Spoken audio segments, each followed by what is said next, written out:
I've got some of you prepared with some backgrounds. You guys are going to throw some numbers at me, and on the spot, I'm going to create a custom game plan.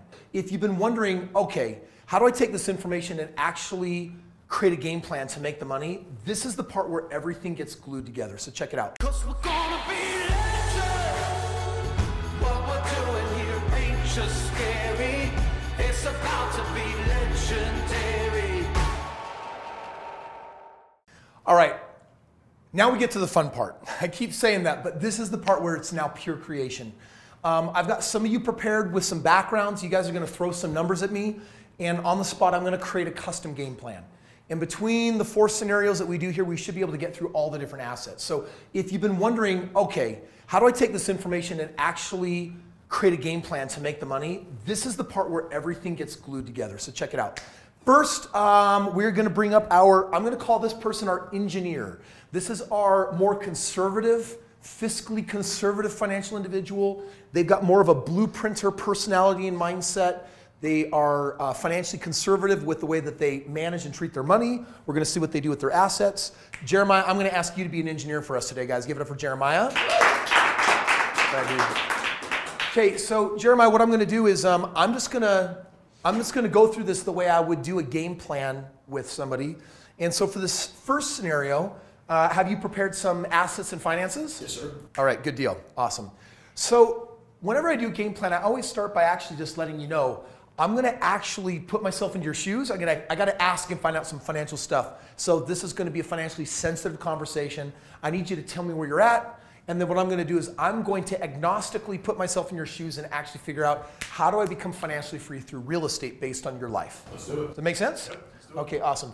So are you actually an engineer? I am actually an engineer. Awesome. And how much are you earning right now a year, roughly? $92,000 a year. Okay, $92,000 a year. Do you have a 401k? Yes, I do. How do I know he has a 401k? Because he's an engineer. They all do. And what do you have in your 401k? Well, so I have about 180 total, but about 112 of that was from a previous that I rolled in. Okay, so 112. By the way, you know when you're dealing with an engineer because they don't round. I have $112,000 in my, what do we call this, guys?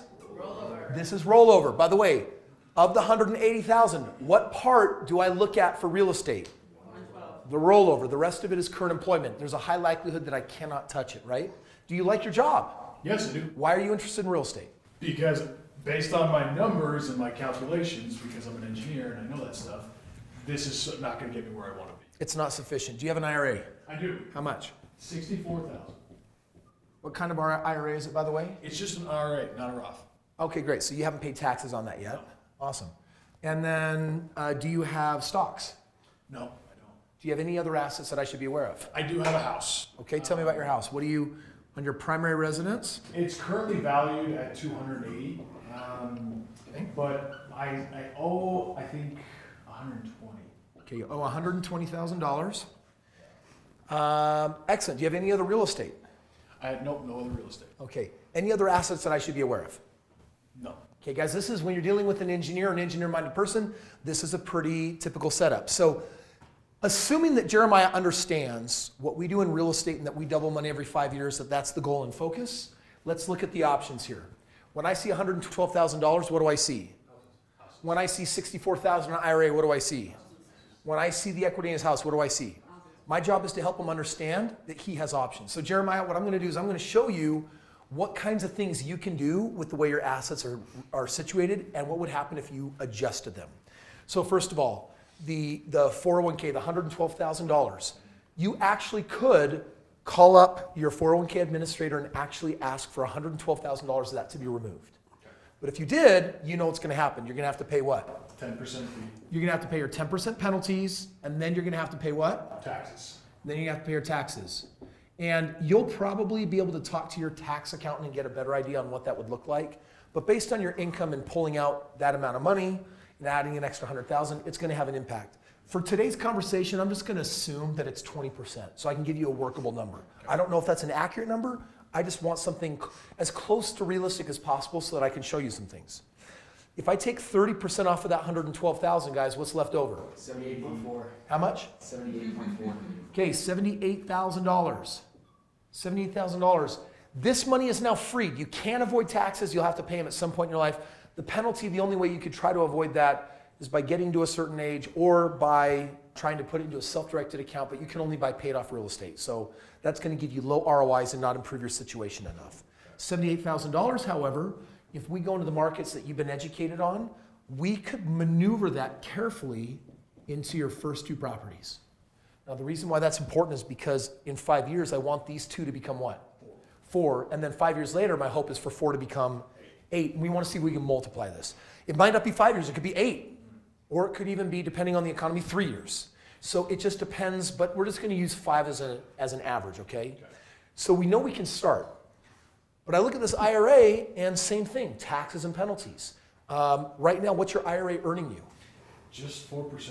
Okay, and let me ask you, is 4% going to get you where you want to go? No, not even close. Now, when I show you the real estate that you've seen from my team that's producing 25%, that's a superior offer. Yes. So to free this up, I got to pay my taxes. Yeah. By the way, we can't buy 3 homes all at once.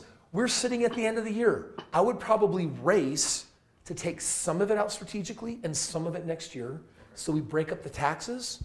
But at some point when we get here, this IRA, if we free that up, Kris, what is 70% of 64,000? 44 points. You got 44 grand. So maybe that's a house in Florida, for example, right? Your primary residence. This is usually for people, their biggest sacred cow. And so I want you to know what's possible. If you were to go to the bank and get a HELOC, a home equity line of credit, do you have one of those right now? I don't know. So if you were to get a HELOC and the bank allows you to go up to 90% of 280,000, then 90% of that is going to be somewhere around 252. And the difference between 252 and 120,000 is? 132. $132,000. Banks, if you were to go into a couple different credit unions, banks will give you probably between $110,000 and $140,000 that you could access. We're just going to call that 132. Do you know what you could do with 132? Buy houses. You could buy houses. And let's just say that you get yourself another 3 or 4 houses. I'll just put 3 right here. So Jeremiah, if I were in your shoes, I see 1, 2, 3, 4, 5, 6 houses. 6 houses earning double-digit ROIs. And here's the goal. 1, 2, 3, 4, 5, 6 houses. If we can take these 6 properties and then in 5 years turn them into 12 and keep on growing, at some point you're going to meet your goal. At some point, we're going to then streamline them into cash flow properties and produce enough cash flow. That's the goal and focus for you to live the life that you want. I needed to do this conversation to know that we had options. I don't know if you'll do 6 homes, but here's what I do know. We're going to start with 1 or 2.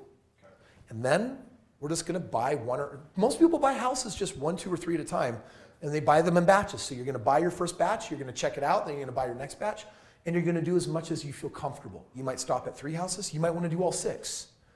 That's where you get to make decisions. Does it make sense? Yes, it does. Okay. How many of you see how we built that game plan? Now, I don't know if he'll do it or not, but how many of you see how I showed him how his current assets could become different assets? All right, awesome. Guys, give it for Jeremiah. Have a seat. Okay, Marianne, you are the landlord. You're in the game of real estate. Guys, give it up for Marianne. Come on up here. All right. Yes. Dude, for me, I kid you not, there are some conversations in life that have become so special to me. If I get to sit down and do a breakthrough with someone, I'm on a high for the day. I just love it. I love doing these game plans. And now I have all of you guys doing these game plans because I can't do them all, but you're going to meet different people. Marianne is going to represent the landlord. That means she's not a big believer likely in the stock market, 401ks, IRA. She's got a job. She's been putting her money into real estate. And when someone gets into real estate, at first, the most typical thing they do is they buy and hold and they rent and they become the landlord. What happens to the majority of landlords within the first 36 months of owning real estate? They get burned out, they become don't-wanters. They didn't realize that they were going to take phone calls at any time of the day, mostly on crap that they don't believe they should have to fix, upgrade, or deal with. Throw my air filter backwards, come fix it. Yeah, my flusher's not working. Can you rehang the chain? Right? So annoying stuff. So Marianne, let's dive in and see what your situation looks like. All right. The landlord. Marianne, you got a job? Yep, How much you making a year? 55K. $55,000. You like your job? It's all right. But you've gotten into real estate. Rent. So- We'll need to manage that. Awesome. Do you rent right now in your own house or do you own a house? I own a house. Okay, what's it worth? 240. PR stands for? Primary residence. The value is 240. What do you owe? 160. Guys, do the math with me real quick. On a primary residence, if she goes up to 90%, what's 10% of 240,000? 24 grand. What's 240,000 minus 24 grand? It's 216. Okay, what's the difference between 216 and 160? 56. $56,000. While I'm having a conversation, I'm punching out this math on my calculator. Does everyone understand how we did that? I'm just going up to 90%. Another way of calculators use, take 240,000 and times it 0.9. It'll tell you it's 216. Subtract it from what they owe. It'll give you the amount. Great. And then outside of that, do you have investment property? I have some lots. So I've got, So you got land. yeah. Wow. 2 of them. How do I feel about land, guys? There are some assets I'm more excited about putting into real estate than others. This is one of them. You have 2 lots? Yep. And what are they worth? They're each worth 60K. And what do you owe on the first one? On both of my own 20K. Okay. About the same time. And is there any particular reason why you have these lots? Well, I was thinking of eventually building on them, and putting that rental property up. So she's an artist. She's into triplexes and the special corner place and what color paint is going to look pretty and the kind of students she can get in this sector. It's really your neighborhood. Yeah. And tell me about the investment properties. Well, I've got one. The value is, it's a fourplex. It's 320K. I owe 210 on it. Okay, Real and- quick, do the math, guys. Let's assume she can go up to 70% of the value. What's 70% of 340,000? 238. 238. So real quick, what's the difference between 238 and 210? 20. Does that get me excited? Is that really enough for a house? So by the way, we know with investment properties, we are either going to refinance or what? Sell. Those are the 2 options. By the way, if I'm not excited about my refinance numbers, my option is going to probably be more in the direction of what? But I just need to figure out if there's sentimentality there. That's what's in my head. Any other investment properties? Well, this one's cash flowing. Is that important? Yeah, how much is the cash flowing? About 400 a month. Awesome. What kind of house is it? And this is the fourplex I told you about. Awesome. Okay, so then the second one, it's 180K. I owe 90 on it. Okay, now guys, watch this. 180K. She owes 90K on it. What's 180K times 0.7 to get 70% of the value? 126,000. 126. So how much is available on this one? 36,000. 36,000. Kind of barely enough to buy a property, right? Any other assets that I should be aware of? I think that's it. Great. Awesome. Okay, friends, this is what I have to work with. We have 4 different assets. I always ask this, what's the lowest hanging fruit? And what do I mean by that? What is lowest hanging fruit here? Why is land the lowest hanging fruit? Because it produces what? Nothing. Nothing. Do these produce a cash flow? Yes. They do. So are they positive assets? Yes. Does this produce a positive cash flow? No. So technically, this is the lowest priority, this is the medium priority, and this is the highest priority. So they say, well, Marianne, I'm going to give you a game plan and show you some options, okay? I know you bought that land because you're thinking maybe you're going to build on them, but my team's been instructing you about our track record on the last 4,000 homes and earning 25, 26% ROI. Do you think you could match those ROIs with what you could build on there? Probably not that. And would you like to avoid the headache of building for a year? Yes. Okay, so instead, I look at that land and I'm like, if we were to sell that and make 40,000 on each, or more conservatively after costs, let's just say that there's 60,000 to pull out. What that does is it frees up some money for buying a home. Either 2 homes in our cash flow market that we've been talking about, or maybe 1 home with some leftover in our equity market. Make sense? Okay, so I'm just going to chalk this one up right now as like a house and a half. There's some left over there. Let's talk about these investment properties for just a second. This first one that you have, you got $400 a month cash flow. How do you feel about having an asset at $340,000 that only produces $400 a month? Well, if you put it that way, I guess I'd like to see it making more elsewhere. I mean, if I can do 60K in one house, the math is easy on that. Yeah, so on this house, the reality is if you went to the bank and tried to pull some money out, you might get 20, 30 grand. And it's not really enough to buy a house. You could, so you could keep the 4-plex, but I don't really restructure investment properties when there's that little to come out. I would actually do the math and say, hey, if this is only producing 400 after all this time, it's probably run its course. And what's more valuable to me, 400 a month or $130,000? Guys, what's the difference between 340,000 and 210? 130, but let's just remove closing costs and selling and fix up and just call it 100 grand. What would I rather have, 100 grand or 400 a month? I would rather have 100 grand. You know why? Because I could turn it into more 400. You could turn it into more 400 months. So for me personally, I would say this investment, when you look at its ROI, it's on the tail end and it's getting its diminishing returns. It's time to grab that out of it and freshen your portfolio with some new homes with higher ROI. Does that make sense? So I look at that and that $100,000, I say, you know what? Between that and the land, I think between those two we can get ourselves 4 homes. Let's call it 3 here, a 4th one here. Right now there's 4 homes that you could be getting that have higher ROI than what you're getting. This land is giving you no ROI, and these investment properties are giving you a low ROI. Does that make sense? And then this other investment property is kind of in a similar boat. What positive cash flow do you have on this one? About 3 months. Okay, so I look at that and I'm like, if I were to sell this, I've got maybe $70,000 to pull out of it. I can buy some new houses. Here's what I would say. My team, I think these other 2 projects really make sense, and we're not going to do this all at once. It takes time to maneuver real estate appropriately and to sell it, and we're here for decades. Like, this is a long-term relationship. And because we can't do everything at once, we're going to start with what makes sense. We might go to the bank, and the bank will say that you can qualify for 1 or 2 homes at a time. If it's 2 at a time, well, the reality is that selling the land and selling the investment property are going to take time. You have another option that can give you money sooner. Do you know what that is? On your primary residence, it's worth $240, you owe $160. If you were to get a home equity line of credit to free up money sooner, this is very important for you, there's probably $50,000 to $60,000 that we could get. If it's worth $240 and the bank gives it that evaluation and allows you to go up to 90%, there's probably a $50,000 to $60,000 they can give you. You know what you can do with that money? You can buy houses without waiting for land or investment properties to sell. Selling land and investment properties can sometimes take months. But this allows us to start now, and then when the money comes out of those others, it can be juggled back to pay off that home equity line if you want. Okay, but this is going to cost me. It is going to cost you. And so here's what I can tell you every time. It's really important. The positive cash flow, we're very conscientious of that. Our goal and focus is to make sure, to the very best of our ability, that the positive cash flow, by the way, that language I use is really important. We can never make promises, guys. We're in this with all of our experience. I always use the language, our goal and focus. And so when we're setting the appropriate expectation, listen, our goal and focus is to be very conscientious of going likely into a cash flow market with a higher cash on cash. And in those situations, in almost all situations, we can get the positive cash flow off the property to first service the home equity line in a positive way. Or even at a break-even way, overall is going to be a better scenario. Because if we're breaking even, we're building equity. You got it. Does that make sense?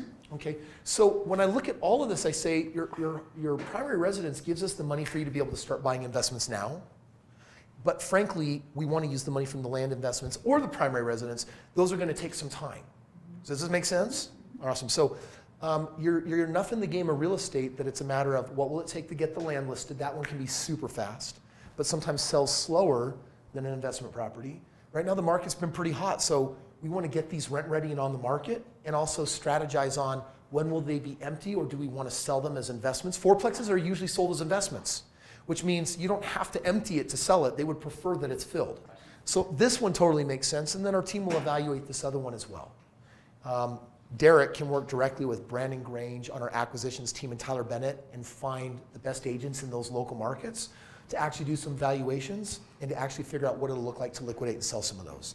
So we'll come up with the plans, but what I like knowing is that the primary residence gives you the ability to start buying now. Does that make sense? If I were to add this in the picture, I think that you having the ability to get 5 homes is realistic. Are you going to do 5? Frankly, it's not for me to know. We got to provide an experience where you're going to start with 1 or 2, and then after that, buy your next couple. The good news working with you is that you have experience in real estate, and when you work with this team, this is going to be easier.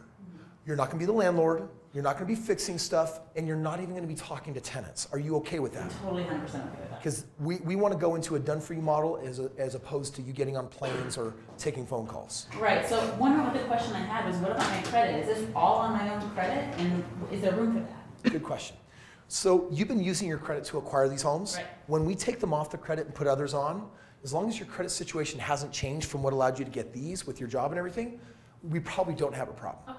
I can tell you that if credit becomes an issue, we have 3 strategies that we use to enable you to continue buying houses when you can't use your own credit. Okay. And if it gets there, we'll go there. Okay. Make sense? That helps, yep. Yeah. It really is about making a long-term commitment and always finding a way, because making money in real estate is a game of everyone telling you that you can't do things, and then we find a way so that we can. Okay, guys, give it up for Marianne. That's how you build that game plan. Awesome. Okay, Nick, let's get up here. Nick's going to be our prepper. Guys, give it up for Nick. All right. All of these people are so different. You're going to see differences in all four of them.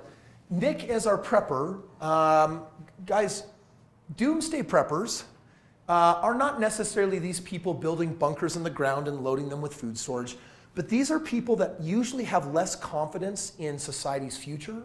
And so what they're trying to do is build their own game plan. They don't often have access to real estate the way that we're doing it. And so they make different financial choices that they deem as producing security. So Nick, tell us about your assets. First of all, you got a job? Yes. How much you making right now? Let's say 110 grand a year, give or take. Okay, what do you do, by the way? I'm actually working in a oil industry. Okay. Yeah, so. Excellent, good deal. And right now, tell me, what have you been doing with your money up to this point? Just holding on to it, man. Do you have savings? Yeah, I have about 60K. Okay. By the way, when someone has $60,000 in savings, that means this person is terrified of doing anything else with their money, usually, or they don't know what to do with their money, or that's really just the way that he likes to save his money. May not be leveraging a life insurance policy, and they have often a lower tolerance of risk. I always follow up with this question. Hey, of that $60,000 in savings, how much of that is for investing and how much of that is like do not touch money? I can use all 60. Really? Yeah, 60 set aside for investing. Okay, so 60. So you have other money in addition. Correct. That is your sleep well at night fund. Yeah. How much is that? About 20K. All right. If you don't ask and you don't dig, they will omit information. People do this because we are not accustomed to be in situations where we financially disclose everything. But the more information I have, the better plan I can make. I want to make sure that I don't ask him to set money aside on paper for something when inside he's freaking out like I can't use that money. Do you guys understand that? So anytime there's money in savings, I always ask, how much of that is for investing? In this case, it's $60,000, still leaves him his 20. Do you 401ks, IRAs, stock market, any of that stuff? No 401k, but I do have a whole value life insurance policy. Okay, so your life insurance, do you have a cash value? Yes, about 80K. 80K could be leveraged. $80,000 in his cash value. And any other assets that I should know about? Gold and silver. So you have some precious metals? Yep. How About much? 100K. Okay. Any other assets that I should be aware of? Do you rent? You have your own house? I have my own house. What's it worth? Let's say $195,000. I paid off about $75,000 of that. So you owe about 120. So guys, real quick, what's 10%? So what's 90% of 195K? 175. And what's 175 from 120? It's about 55,000. Okay. Okay, so let's just talk about a situation. 60,000 is available to invest in real estate plus 80,000. Now real quick on the life insurance. If he borrows us 80,000, will he have a monthly payment due?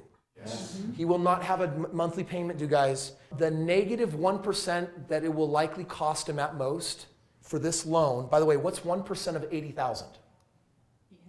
And what's 800 divided by 12 months? 66 or something dollars or whatever. Or whatever it is. Like, guys, it's less than $100 a month, okay? That less than $100 a month comes off of the value of his death benefit. So if he has $1 million death benefit, then next month it'll be $100 less than $1 million. Does this make sense? So he is not going to have to pay for the loan on this 80,000. So it's more or less free money. If he were to die, then his loved ones will get a little bit of money less. Make sense?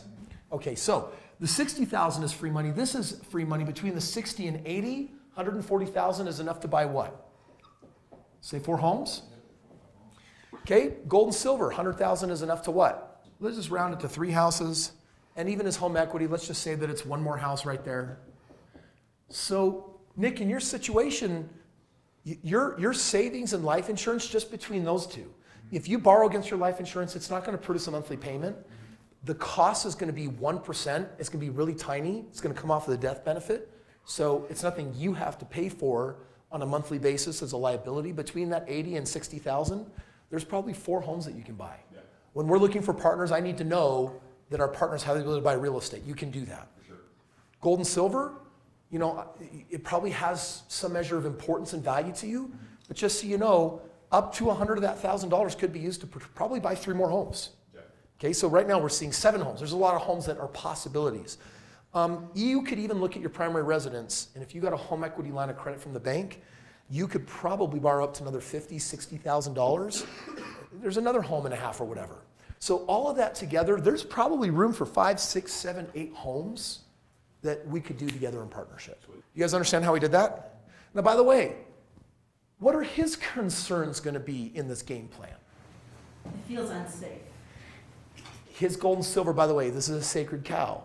So, you know, how do you create safety with people? By honoring their belief system. Guys, I'm agnostic. I know what I would do with the money, but my belief system is not for everyone. We have to honor everyone's belief system. And unless it's getting in their way or hurting them, and then we get to have a breakthrough conversation, we get to actually give them some math and help them understand some things. Like, for example, if you didn't have savings, life insurance, or home and just ran it but had 100,000 of gold and silver, then we'd be having a little bit of a different conversation. How do you feel about using gold and silver to actually go in and instead buy real estate? I can leverage it. Yeah, but if he's unopen to that, then we get to have this conversation of what? What is your gold and silver producing for you? How much cash flow is it making you? How much is it predictably growing? And if that's all you really have set aside that you can invest and grow with, then the opportunity cost is the 20, 25% that you could be making in real estate, right? So they get to do that. You get to do the math so they understand that. Does that make sense? You guys, give it up for Nick. Awesome, dude. Jaden, come up here for just one more, okay? So on YouTube, we collect a lot of wonderful people from around the world that are younger, that financially are fresh out of their schooling. They haven't had a chance to accumulate a lot of assets yet, and they're just kind of starting out, but they also want to know, what can I do? Where can I go? How can I grow? And so, Jaden, let's do a little bit of a different game plan with people you talk to on the phone as part of Team Transformation that are in that situation. Okay. All right, so tell me a little bit about your life, Jaden. So I just got out of college. I got my personal training certificate and degree, and so I make about $40K a year. Okay. I've been working there for about 1 year now, and we have about 10,000 in savings just from growing up and from what we've saved up this year. And And you say we. so me and my fiance, Okay, when are you getting married? in May. Congratulations. You guys actually are, aren't you? Yeah. Congratulations. Great, and then are you renting right now? Do you have a home yet? So we're renting. Okay, and just curious, when you went to college, so did you get your certificate in what you went to college for? Or did you not go to college? No, I didn't. So I ended up just, when I was at college, getting a certificate for personal training, dropping out, and just doing personal training. Okay, perfect, awesome. And then your sweetheart-to-be, does she have a job? Is she in college? What's her story? Right now she's finishing college. Okay, perfect, awesome. Does she work at all? She does. All right. So here's what we got, guys. We got a young man who's been working for a year on his own. He's got $40,000 a year, and right now he's got $10,000 in the bank. Does he have hidden assets? Does he have 401ks, IRAs? Does he have hidden assets? Yes or no? There's only one hidden asset he might have, and that's relationship capital, which we're going to talk about a little bit later. So his situation, this is the situation I found myself in when I got started. My game plan was to actually buy my first what? It was to buy my first primary residence and buy it as an investment that I would live in. Mine actually had a basement apartment that I rented that covered my mortgage. And so I know a number of us have done similar things. A primary residence does not require 20% down payment. It requires a what? 3%. It requires a 3% down payment. Now, by the way, in this area, if you want to get your hands on a $200,000 home, what's 3% on $200,000? It's $6,000, and the rest of the cost can be rolled in with the contract as concessions. You can actually get those rolled in. So does he have the ability to do a down payment on a house? Yes or no? Yeah. The bank is going to ask that he has a 2-year work history. So in his specific situation, because he has a 1-year work history, he might not be able to qualify with the bank to buy his primary residence for the next 6 or 12 months. The banks basically want to see 2 years of tax returns. They don't even care so much what's on the first year tax returns. They just want to see. So when did you actually start with your certificate? Do you remember? I think it was 2017. Okay, because it was 17, that means that he would have filed taxes in 2018 on 17 and 2019 on 18. So you probably have 2 years of tax returns. So you may not have a full 2 years of working, but if you crossed over 2 tax returns, there's a higher likelihood of that being able to happen now. Does that make sense? So the reality is he might be able to get a primary residence now, or he might have to wait 11 months to get one. So his game plan is really going to bleed into where we go next, which is, all right, I love the game of real estate. I want to invest in the game of real estate. I don't have any money. What does my game plan look like? Does that make sense? All right, guys, give it up for Jaden. Awesome. We're next going to be moving into this idea of how do you buy real estate when you don't have any money? Because by the way, are a lot of people that we talk to in that situation. And I'm telling you right now that I built my company years ago based on the idea of only helping people with money. Right now, I've developed, I think, an even deeper passion for helping people like Cole or like Jaden that are out there actually finding people and funding partners and doing real estate without actually having any money or not needing money to actually go in and buy the real estate. So we're going to talk about that next so that you can know how do you actually build a game plan for somebody when they don't have any assets.